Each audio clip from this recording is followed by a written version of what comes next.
Very tough. And I want to say to everyone, I really know that these moments in the BBC, I've lived them actually as a staff member.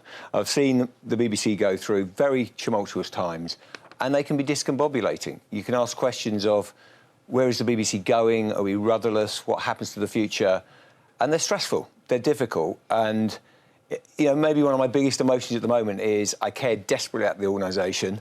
You know, the thousands of people who work for it, with every cell of my body, I think are absolutely wonderful in what they do.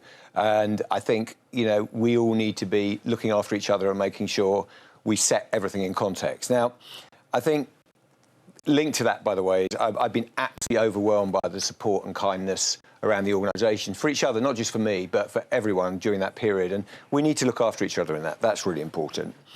I think what I would say is these times are difficult for the BBC, but they get through them. We will get through, you know, we'll get through it. And I want to mention a little bit how we do that in a second, because it's so important. And we will thrive. We will thrive. And this narrative will not just be, you know, given by our enemies. It's our narrative. We own things. And why do we have traction and ownership in that?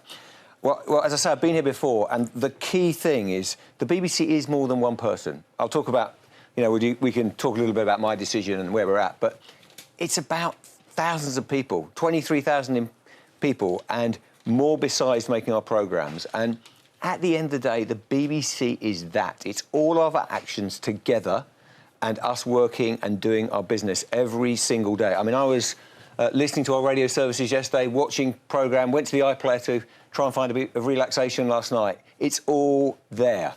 And if we keep delivering, the facts speak. And I am here to help. We can talk a little bit about transition. Last couple of points for me is I do hear everyone when we have to be very clear and stand up for our journalism. We are a unique and precious organisation. And I see the free press, I see the weapon under pressure, I see the weaponisation. I think we've got to fight for our journalism.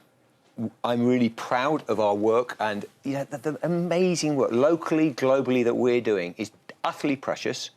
We have made some mistakes that have cost us, but we need to fight for that. And I'm fiercely proud of that.